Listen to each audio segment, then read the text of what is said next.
Hi, ഞാൻ ആദിഷ്.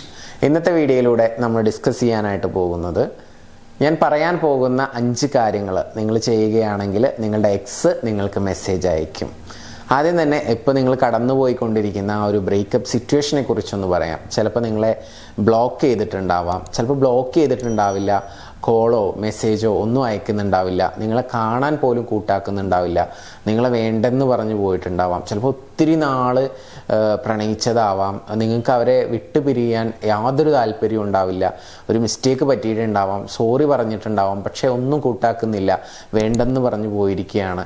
അപ്പോൾ അത്തരം ഒരു സാഹചര്യത്തിലാണെന്നുണ്ടെങ്കിൽ, ഈ പറഞ്ഞതിൽ ഏത് സാഹചര്യമാണെന്നുണ്ടെങ്കിലും നിങ്ങളുടെ എക്സ് നിങ്ങൾക്ക് മെസ്സേജ് അയക്കാനും പഴയ രീതിയിലാവാനും വേണ്ടിയിട്ട് നിങ്ങൾക്ക് ഞാൻ പറയാൻ പോകുന്ന ഈ 5 കാര്യങ്ങളൊന്ന് ചെയ്ത് നോക്കുക. ഈ ടോപ്പിക്ക് ഇഷ്ടപ്പെട്ടാൽ ഒന്ന് ലൈക്ക് ചെയ്ത് സപ്പോർട്ട് ചെയ്യുക. ഒന്നാമതായിട്ട് നിങ്ങൾക്ക് ചെയ്യാൻ പറ്റുന്നത് അവരുടെ ലൈഫിൽ നിന്നും കംപ്ലീറ്റ്ലി ഡിസപ്പിയർ ആവുക എന്നുള്ളതാണ്. എന്ന് പറഞ്ഞു കഴിഞ്ഞാൽ അവരുടെ മുമ്പിൽ നിങ്ങളെ കാണുകയേ ചെയ്യരുത്. ഒന്നിച്ച് വർക്ക് ചെയ്യുന്ന ആളുകളാണെങ്കിൽ കൂടി നിങ്ങൾ അവിടുന്ന് റിസൈൻ ചെയ്യാൻ പറ്റുന്ന ഒരു സാഹചര്യമാണെന്നുണ്ടെങ്കിൽ റിസൈൻ ചെയ്യുക. നിങ്ങൾ വേറൊരു സ്ഥലത്തേക്ക് ജോലി മാറുക. ഇനി അത് ഫിയറോ കാര്യങ്ങളൊക്കെ ആണെങ്കിൽ അത് ചെയ്യണമെന്നില്ല. പറ്റുമെങ്കിൽ മാക്സിമം അവരുടെ മുമ്പിൽ പോകരുത്, അവർക്ക് മെസ്സേജ് അയക്കരുത്, കോൾ ചെയ്യരുത്. കംപ്ലീറ്റ്ലി ഡിസപ്പിയർ ആവുക എന്നുള്ളതാണ്. ഇങ്ങനെ ഡിസപ്പിയർ ആവുന്ന സമയത്ത് നിങ്ങളുടെ എക്സ് എന്താണോ എക്സ്പെക്റ്റ് ചെയ്യുന്നത് അതിൻ്റെ നേരെ ഓപ്പോസിറ്റ് ആണല്ലോ സംഭവിക്കുന്നത്. അപ്പോൾ അവരിൽ എന്തെല്ലാം ഫീലിങ്സ് ആണ് ഉണ്ടാവുക എന്നുള്ളത് നമുക്ക് ആദ്യം ഒന്ന് നോക്കാം. ഒന്ന്, ഫീലിംഗ് എലോൺ എന്നുള്ളൊരു തോന്നലുണ്ടായിരിക്കും. കാരണം അവർക്ക് ചുറ്റും ഒരുപാട് ആളുകളൊക്കെ ഉണ്ടായിരിക്കും സപ്പോർട്ടിന്, അല്ലെങ്കിൽ എന്നും കൂടെയുള്ള ആളുകളൊക്കെ ഉണ്ടാവും. പക്ഷെ നിങ്ങളുടെ ആ ഒരു പ്രസൻസ് അവരെപ്പോഴും മിസ് ചെയ്യും എന്നുള്ളതാണ്. അതുകൊണ്ട് തന്നെ ഫീലിംഗ് എലോൺ എന്നുള്ളൊരു തോന്നലുണ്ടായിരിക്കും. ഡിസപ്പിയർ ആവുമ്പോൾ നിങ്ങൾ നഷ്ടപ്പെടുമോ എന്നുള്ളൊരു ഭയം ഉണ്ടായിരിക്കും. ഇനി ഒരിക്കലും എൻ്റെ ലൈഫിൽ ഉണ്ടാവത്തില്ലേ എന്നുള്ളൊരു പേടി അവർക്കുണ്ടായിരിക്കും. കാരണം നിങ്ങൾ അവിടെ അവൈലബിൾ ആവുന്നില്ലല്ലോ, നിങ്ങൾ ഡിസപ്പിയർ ആവുകയല്ലേ ചെയ്യുന്നത്. ഓക്കെ. പിന്നെ അതുപോലെ തന്നെ നല്ല ബോറിങ് ഫീലായിരിക്കും. കാരണം നിങ്ങളുടെ ഡെയിലി കേട്ടിരുന്ന ശബ്ദം കേൾക്കുന്നില്ല, പ്രസൻസ് കിട്ടുന്നില്ല, സോ ബോറിങ് ഉണ്ടായിരിക്കും. മറ്റൊന്ന്, നിങ്ങളെക്കുറിച്ച് കൂടുതൽ ചിന്തിക്കാനും അത് കാരണമായി തീരും. അപ്പോൾ ഇത്രയും ഇമോഷൻസും ഫീലിങ്സും കാര്യങ്ങളൊക്കെ അവരിൽ ഉണ്ടാക്കാൻ നമുക്ക് പറ്റുന്ന ഏറ്റവും നല്ല കാര്യം, ഒരു ഇഷ്യൂ ഉണ്ടായി ബ്രേക്കപ്പ് ആകുന്ന സമയത്ത് നമ്മൾ പറയാനുള്ള സോറി പറയുക. അവർ സംസാരിക്കാൻ കൂട്ടാക്കുന്നുണ്ടെങ്കിൽ സംസാരിച്ച് ഓക്കെ, ഇറ്റ്സ് ഓക്കെ. നേരെ മറിച്ച് ബ്ലോക്ക് ചെയ്യുക, അല്ലെങ്കിൽ ഇങ്ങോട്ട് മൈൻഡ് ചെയ്യാതിരിക്കുക, കോണ്ടാക്ട് ചെയ്യാതെ ഇരിക്കുകയൊക്കെ ആണെന്നുണ്ടെങ്കിൽ ഡിസപ്പിയർ ആവുക. അത് തന്നെയാണ് ഏറ്റവും വലിയൊരു സൊല്യൂഷൻ എന്ന് പറയുന്നത്. ഓക്കെ. പിന്നെ നമ്മൾ എപ്പോഴും അവൈലബിൾ ആയിക്കഴിഞ്ഞാൽ നമ്മുടെ വാല്യൂ കുറയുകയാണ് ചെയ്യുക. നമ്മൾ ബെഗ് ചെയ്ത് പോയി കഴിഞ്ഞാൽ നമ്മുടെ വാല്യൂ കുറയുകയാണ് ചെയ്യുക. ഓക്കെ. നമ്മളിപ്പോൾ ഒരു പ്രൊഡക്റ്റൊക്കെ നമ്മൾ മാർക്കറ്റിൽ സെയിൽ ചെയ്യുന്ന സമയത്ത് ഒരുപാട് ബെഗ് ചെയ്തിട്ട് പറയുന്നത് ആ പ്രൊഡക്റ്റിൻ്റെ തന്നെ വാല്യൂ മാർക്കറ്റും എല്ലാം കളയുന്ന ഒരു രീതിയാണ് അല്ലേ. നേരെ മറിച്ച് നമ്മളതിന് അതിൻ്റേതായിട്ടുള്ള പ്രൈസും അതിൻ്റേതായിട്ടുള്ള ക്വാളിറ്റിയും വാല്യൂ ഉണ്ടെങ്കിൽ അത് ആളുകൾ പർച്ചേസ് ചെയ്യാനായിട്ട് തയ്യാറാവും. അപ്പോൾ അതുപോലെ തന്നെയാണ് നമ്മൾ അവൈലബിൾ ആവാതാവുമ്പോൾ, നമ്മൾ ഡിസപ്പിയർ ആവുമ്പോൾ നമുക്ക് വാല്യൂ കൂടുകയാണ് ചെയ്യുക. നമ്മൾ ബെഗ് ചെയ്യാതിരിക്കുമ്പോൾ നമുക്ക് വാല്യൂ കൂടുകയാണ് ചെയ്യുക. ദാറ്റ് മീൻസ് നിങ്ങളുടെ ഭാഗത്തൊരു മിസ്റ്റേക്ക് ഉണ്ടായിട്ട് നിങ്ങൾ സോറി പറയരുത് എന്നുള്ളതല്ല. നിങ്ങളുടെ ഭാഗത്താണ് മിസ്റ്റേക്കെങ്കിൽ ജസ്റ്റ് സോറി പറയുക. എന്നിട്ട് പിന്നെ കൈയും കാലും പിടിച്ചു പോകേണ്ട ആവശ്യമൊന്നുമില്ല.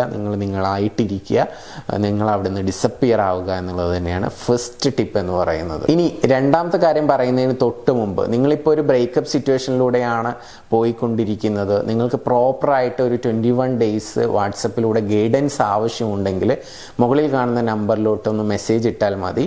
ഡീറ്റെയിൽസും കാര്യങ്ങളൊക്കെ അയച്ചു തരാം. നിങ്ങളെ പ്രോപ്പറായിട്ട് ഗൈഡ് ചെയ്ത് ആ ഒരു റിലേഷൻഷിപ്പ് പാച്ചപ്പ് ആക്കാനുള്ള എല്ലാവിധ സപ്പോർട്ടും ഞങ്ങൾ ചെയ്യുന്നതാണ്. ഇനി നിങ്ങൾക്ക് ഈ ഒരു സിറ്റുവേഷനിൽ ചെയ്യാൻ പറ്റുന്നത്, ഭയങ്കര പെയിൻഫുൾ ആയിട്ടുള്ള ഒരു അവസ്ഥയിലായിരിക്കുമെന്ന് എനിക്കറിയാം, എങ്കിലും പറ്റുമെങ്കിൽ ആ പെയിന് നിങ്ങളുടേതായിട്ടുള്ള ലൈഫിലോട്ടൊന്ന് കോൺസെൻട്രേറ്റ് ചെയ്യുക. ലിവ് യുവർ ബെസ്റ്റ് ലൈഫ് എന്നുള്ളതാണ്. ആ സമയത്ത് നമുക്ക് നല്ല മോട്ടിവേഷൻ കിട്ടും ആ പെയിൻഫുൾ ആയിട്ടുള്ള, റിജക്റ്റഡ് ആയിട്ടുള്ള ആ ഒരു സിറ്റുവേഷനിൽ. അപ്പോൾ കോൺസെൻട്രേറ്റ് ചെയ്ത് കഴിഞ്ഞാൽ നിങ്ങൾക്ക് ചെയ്യാൻ പറ്റാത്ത പല കാര്യങ്ങളും നിങ്ങൾക്ക് ചെയ്യാനായിട്ട് പറ്റും. ഓക്കെ. ചെയ്യാൻ പറ്റില്ല എന്ന് ചിന്തിച്ചു കഴിഞ്ഞാൽ അങ്ങനെ തന്നെ നമ്മൾ ഇരുന്ന് പോവും. പക്ഷെ ആ സമയത്ത് നമ്മൾ നമ്മുടെ ലൈഫിൽ ഒന്ന് കോൺസെൻട്രേറ്റ് ചെയ്യുക. അവർക്ക് ഷോ ചെയ്ത് കാണിച്ചു കൊടുക്കുക. ആ ഒരു വാശിയിൽ തന്നെ എടുക്കുക. അതൊരിക്കലും അവരെ ഇംപ്രസ് ചെയ്യിപ്പിക്കാൻ വേണ്ടിയിട്ടല്ല, നമുക്ക് ഒന്ന് ബെറ്റർ ആവാൻ വേണ്ടിയിട്ടാണ്. അങ്ങനെ ചെയ്യുക. അത് നമ്മളിൽ കുറച്ചുകൂടി കൂടുതൽ സെൽഫ് ലവ് ഉണ്ടാക്കും. ആ സെൽഫ് ലവ് ഉണ്ടാകുന്ന സമയത്ത് നമുക്കൊരു മാഗ്നറ്റിക് പവർ കിട്ടും, നമ്മൾ പോലും അറിയാതെ. ആ മാഗ്നറ്റിക് പവർ നമുക്ക് കിട്ടിക്കഴിഞ്ഞാൽ സ്വാഭാവികമായിട്ടും ആ ഓപ്പോസിറ്റ് നിൽക്കുന്ന വ്യക്തിക്ക് നിങ്ങളോട് വീണ്ടും അട്രാക്ഷൻ തോന്നും, മിസ്സിങ് കൂടും ഒക്കെ ചെയ്യും. സോ സെൽഫ് ലവ് എന്ന് പറയുന്നത് വളരെ പ്രധാനപ്പെട്ട ഒരു കാര്യമാണ്. കാരണം ഈ സെൽഫ് ലവുമായി റിലേറ്റഡ് ആയിട്ട് ഞാൻ ഏകദേശം 20 ടിപ്സോളം പറഞ്ഞിട്ടുള്ള യൂട്യൂബ് വീഡിയോ ഓൾറെഡി ഞാൻ അപ്ലോഡ് ചെയ്തിട്ടുണ്ട്. അത് കാണാത്ത ആളുകൾ ഉണ്ടെന്നുണ്ടെങ്കിൽ ജസ്റ്റ് അതൊന്ന് പോയി കാണുക. ഇനി നിങ്ങൾക്ക് ആ വീഡിയോസിൻ്റെ ലിങ്ക്സ് വേണമെന്നുണ്ടെങ്കിൽ മുകളിൽ കാണുന്ന നമ്പറിലോട്ട് ജസ്റ്റ് ഒന്ന് സെൽഫ് ലവ് വീഡിയോസ് അയച്ചു കൊടുത്തു കഴിഞ്ഞാൽ അതിൻ്റെ ലിങ്ക് അയച്ചു തരാം. നിങ്ങൾ ആ ലിങ്കിൽ ക്ലിക്ക് ചെയ്തിട്ട് അത് മുഴുവനായിട്ടും കാണുക. സെൽഫ് ലവ് പ്രാക്ടീസ് ചെയ്യുന്നതും നിങ്ങളെ കൂടുതൽ ലവ് മാഗ്നറ്റ് ആക്കാൻ വളരെയധികം ഹെൽപ്പ് ചെയ്യും. അതുവഴി നിങ്ങളോട് വീണ്ടും ആ ഒരു അട്രാക്ഷനും പാഷനും ഒക്കെ തോന്നും അവർക്ക്. സോ അതും നല്ലൊരു കാര്യമാണ്. ലിവ് യുവർ ബെസ്റ്റ് ലൈഫ് എന്നുള്ളത് നിങ്ങളുടെ ലക്ഷ്യങ്ങളിൽ കോൺസെൻട്രേറ്റ് ചെയ്തുകൊണ്ട് മുന്നോട്ട് പോവുക. അതോടൊപ്പം തന്നെ നമ്മുടെ ബോഡി വീക്കായിട്ടിരിക്കരുത്. നമ്മൾ ഫിറ്റ്നസ്സിന് വേണ്ടിയിട്ട് എന്തെങ്കിലുമൊക്കെ കാര്യങ്ങൾ ചെയ്യുക. യോഗ ചെയ്യുക, അല്ലെങ്കിൽ എക്സസൈസ് വീട്ടിൽ നിന്ന് ചെയ്യുക, അല്ലെങ്കിൽ ജിമ്മിൽ പോയിട്ട് വർക്കൗട്ട് ചെയ്യുക. അങ്ങനെ ഫിറ്റ്നസ് കൂടി ആ കാര്യത്തിലൊന്ന് മെയിൻറ്റെയിൻ ചെയ്യാൻ പറ്റിക്കഴിഞ്ഞാൽ നിങ്ങൾക്ക് നിങ്ങളോട് ആ ഒരു അട്രാക്ഷൻ പവർ നല്ലോണം ഉണ്ടായിരിക്കും. ആ വ്യക്തിക്ക് നിങ്ങളെ നന്നായിട്ട് കൂടുതൽ മിസ് ചെയ്യുക. കാരണം നിങ്ങളിവിടെ എത്രത്തോളം എനർജറ്റിക് ആവുന്നോ അത്രത്തോളം അവർക്ക് അവിടെ നിങ്ങൾ തമ്മിൽ ഓൾറെഡി ഒരു ബോണ്ടിങ്ങും കണക്ഷനൊക്കെ ഉണ്ടായിരുന്നെങ്കിൽ ആ ഒരു മിസ്സിങ് ഒക്കെ നന്നായിട്ട് ഫീൽ ചെയ്യും എന്നുള്ളതാണ്. നിങ്ങളിവിടെ എത്രത്തോളം ആക്റ്റീവാണ് എന്നതിനെ ബേസ് ചെയ്തിട്ടാണ്. സോ ഡൗൺ ആയിട്ട് ഇരിക്കാതിരിക്കുക, ഡിപ്രസ്ഡ് ആയിട്ട് ഇരിക്കാതിരിക്കുക. ലിവ് യുവർ ബെസ്റ്റ് ലൈഫ് എന്നുള്ളത് തന്നെയാണ് സെക്കൻഡ് പോയിന്റ്. ഇനി മൂന്നാമത്തെ കാര്യം എന്ന് പറയുന്നത്, നമ്മൾ ഇങ്ങനെയൊക്കെ ജീവിക്കുന്നുണ്ട് എന്നുള്ളത് അവരെങ്ങനെയാണ് അറിയിക്കുക? ഇന്നിപ്പോൾ സോഷ്യൽ മീഡിയ കാര്യങ്ങളൊക്കെ ഉണ്ട്, എല്ലാവരും യൂസ് ചെയ്യുന്നവരാണ്, വാട്സപ്പ്, ഇൻസ്റ്റഗ്രാം ഒക്കെ. അപ്പോൾ നിങ്ങളുടെ നല്ല നല്ല ഫോട്ടോസൊക്കെ നിങ്ങൾ സ്റ്റാറ്റസ് ഇടുക. അതിപ്പോൾ നിങ്ങൾ വർക്കൗട്ട് ചെയ്യുന്ന ഫോട്ടോസ് ആവാം, ഒന്നിച്ച് നല്ല രീതിയിൽ ജോലി ചെയ്യുന്ന കൊളീഗ്സിൻ്റെ കൂടെയുള്ള ഫോട്ടോസ് ആവാം, പുറത്ത് ഔട്ടിങ്ങിന് പോകുന്നതാവാം, നല്ല ഡിലീഷ്യസ് ആയിട്ടുള്ള ഫുഡ് കഴിക്കുന്നതാവാം. പക്ഷേ എപ്പോഴും ഒരു ഹാപ്പി മൂഡ് പിക്ചേഴ്സ് ആയിരിക്കണം. നിങ്ങൾ ലൈഫ് എക്സ്പ്ലോർ ചെയ്യുകയാണ്, ഹാപ്പി ആയിട്ട് നിങ്ങളുടെ കാര്യങ്ങൾ ചെയ്ത് മുന്നോട്ട് പോയിക്കൊണ്ടിരിക്കുകയാണ് എന്നുള്ള രീതിയിലുള്ള പോസ്റ്റുകളും ക്യാപ്ഷൻസും ഒക്കെ ആയിരിക്കണം. ഇത് പോസ്റ്റ് ഇടുമ്പോൾ തന്നെ നമ്മുടെ ഉള്ളിലുള്ള ഇൻറ്റൻഷൻ, ഇതെൻ്റെ എക്സ് കാണുമ്പോൾ എന്തായിരിക്കണം അവർ ചിന്തിക്കേണ്ടത് എന്ന് വരെ നമുക്ക് കൃത്യമായിട്ടുള്ള ഒരു ബോധ്യം ഉണ്ടായിരിക്കണം. ആ രീതിയിൽ പ്ലാൻ ചെയ്തുകൊണ്ട് തന്നെ പോസ്റ്റുകൾ, സ്റ്റാറ്റസുകൾ, കാര്യങ്ങളൊക്കെ അപ്ഡേറ്റ് ചെയ്യുക.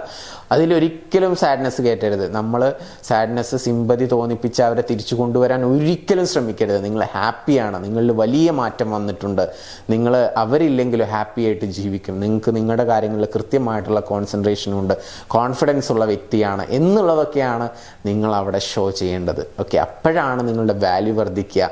നിങ്ങളെ നഷ്ടപ്പെടുമ്പോഴുള്ള ദുഃഖം അവർക്ക് ഫീൽ ചെയ്യുക, അല്ലെങ്കിൽ അവർക്കൊന്നും ഫീൽ ചെയ്യത്തില്ല. ഇനിയിപ്പോൾ ഞാൻ അങ്ങനെ ദുഃഖമൊക്കെ കാണിച്ചുകൊണ്ട് ഒന്ന് തിരിച്ചു കൊണ്ടുവരാൻ ശ്രമിച്ചു കഴിഞ്ഞാൽ അത് നാളെ കയ്യിൽ നിന്ന് പോകും. പക്ഷെ അങ്ങനെയല്ല, നിങ്ങൾ ആരാണ് എന്നുള്ളത് കൃത്യമായിട്ട് അവിടെ ഷോ ചെയ്യുക എന്നുള്ളതാണ്. സോ അത് തീർച്ചയായിട്ടും 100% റിസൾട്ട് ഉണ്ടാക്കും. അവർക്ക് നിങ്ങളോട് ചെറിയ രീതിയിലുള്ള അസൂയ കാര്യങ്ങളൊക്കെ ഉണ്ടാവാനുള്ള ചാൻസ് ഉണ്ടാക്കും.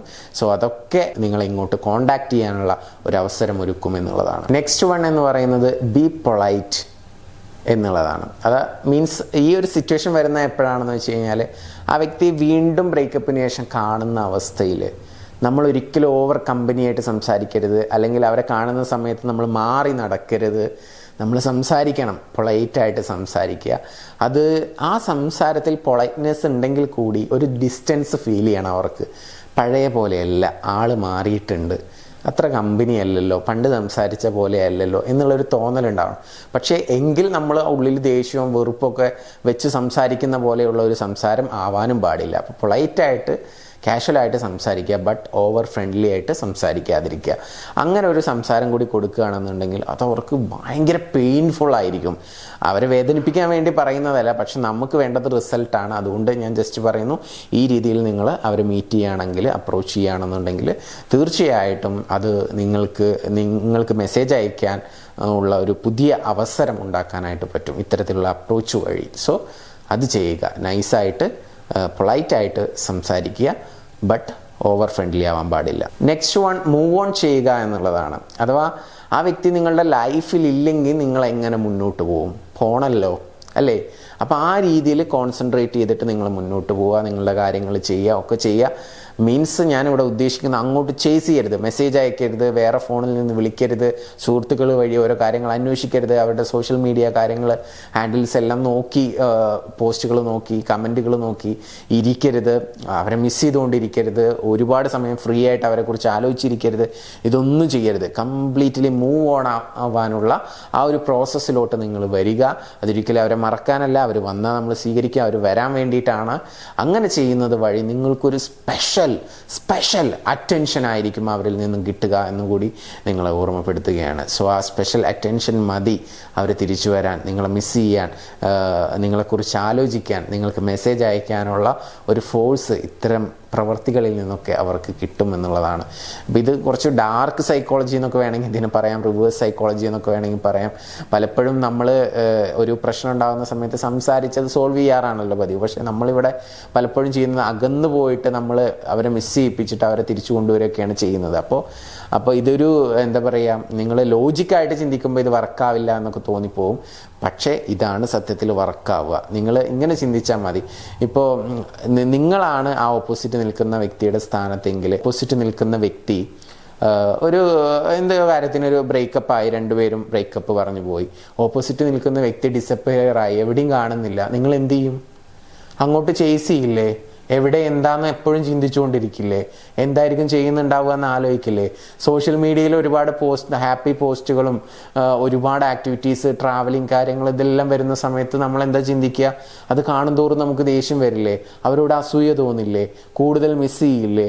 അതുപോലെ തന്നെ അവരുടെ ലൈഫിൽ ഫോക്കസ് ചെയ്തിട്ട് വളരെ സക്സസ്ഫുൾ ആയിട്ട് മുന്നോട്ട് പോകുന്ന സമയത്ത് നമ്മൾ അവരെ കൂടെ ഉണ്ടായിരുന്നെങ്കിൽ കൊള്ളാമെന്ന് നമുക്ക് തോന്നില്ലേ? പൂർണ്ണമായിട്ട് മൂവ് ഓൺ ചെയ്യുമ്പോൾ നമ്മുടെ പെയിൻ എത്രത്തോളം ആയിരിക്കും, അവർ നഷ്ടപ്പെടുന്നുള്ള ഭയം നമുക്കുണ്ടാവില്ലേ? ഇങ്ങനെ ചിന്തിച്ചാൽ മതി സ്വാഭാവികമായിട്ടും. അങ്ങനെ ചിന്തിക്കുമ്പോൾ നമുക്ക് മനസ്സിലാവും ഞാനിപ്പോൾ പറഞ്ഞ കാര്യങ്ങളൊക്കെ റൈറ്റാണ്, അതൊക്കെ അപ്ലൈ ചെയ്ത് കഴിഞ്ഞാൽ നിങ്ങൾക്ക് 100% റിസൾട്ട് കിട്ടും എന്നുള്ളത്. So do it. ഇന്ന് ചെയ്യുക, ഇന്ന് തന്നെ അതിന് തീരുമാനം എടുക്കുക. നിങ്ങൾക്ക് 100% റിസൾട്ട് കിട്ടും. നിങ്ങൾക്ക് പ്രോപ്പറായിട്ടുള്ള എക്സ് ബാക്കിന് വേണ്ടിയിട്ടുള്ള ബ്രേക്കപ്പ് സിറ്റുവേഷനിൽ അത് പാച്ചപ്പ് ആക്കാനുള്ള ഗൈഡൻസ് ആവശ്യമുണ്ടെങ്കിൽ 21 ദിവസത്തെ നമ്മൾ നൽകുന്നുണ്ട്. അതിന് വേണ്ട സപ്പോർട്ടിന് ആവശ്യമായിട്ടുള്ള കാര്യങ്ങൾക്കൊക്കെ വേണ്ടിയിട്ട് നിങ്ങൾക്ക് മുകളിൽ കാണുന്ന നമ്പറിലോട്ട് ജസ്റ്റ് വിളിക്കാവുന്നതാണ്. ഞങ്ങളുടെ സപ്പോർട്ട് ഉണ്ടായിരിക്കും. നിങ്ങൾ ഹാപ്പി ആയിട്ടിരിക്കുക. ഈ വീഡിയോ യൂസ്ഫുൾ ആണെന്ന് തോന്നിയിട്ടുണ്ടെങ്കിൽ, എന്തെങ്കിലും ബ്രേക്കപ്പ് സിറ്റുവേഷനിലൂടെ കടന്നു പോയിക്കൊണ്ടിരിക്കുന്ന നിങ്ങളുടെ സുഹൃത്തുണ്ടെങ്കിൽ അവർക്കൊന്ന് അയച്ചു കൊടുക്കുക. ഇനിയിപ്പോൾ കോഴ്സ് അല്ലെങ്കിൽ ഗൈഡൻസ് ഇതൊന്നും അറ്റൻഡ് ചെയ്യാൻ താല്പര്യമില്ലാത്ത ആളുകളാണെങ്കിൽ കൂടി നിങ്ങൾ ഈ വീഡിയോയിൽ പറഞ്ഞിട്ടുള്ള കാര്യങ്ങൾ ചെയ്താൽ തന്നെ നിങ്ങൾക്ക് റിസൾട്ട് കിട്ടും. അത് ചെയ്യുക. പെട്ടെന്ന് ഇൻസ്റ്റൻ്റ് ആയിട്ടുള്ള ഒരു റിസൾട്ട് വേണം, പെയിൻഫുൾ ആയിട്ടുള്ള അവസ്ഥയിലാണ് ഇരിക്കുന്നത്, അങ്ങനെയൊക്കെയാണെന്നുണ്ടെങ്കിൽ സപ്പോർട്ടിന് വേണ്ടിയിട്ട് വിളിക്കുക കേട്ടോ. ഓക്കെ, അപ്പോൾ നമുക്ക് പുതിയ വീഡിയോ ആയിട്ട് വീണ്ടും കാണാം. Thank you. നമസ്തേ.